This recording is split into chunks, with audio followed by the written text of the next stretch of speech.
fipetra ao anatiko. Ianao tompono tiako, anapaka ny foko. Aza velay isire ipantoeranao.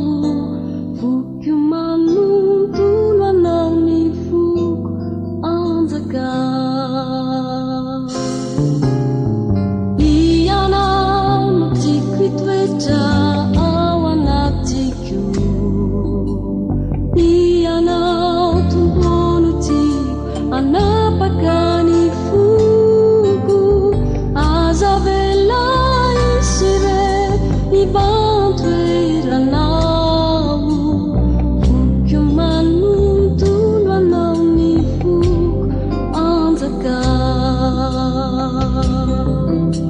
Tsy ny fiadananao ihany re milaiko, tsy fitahiana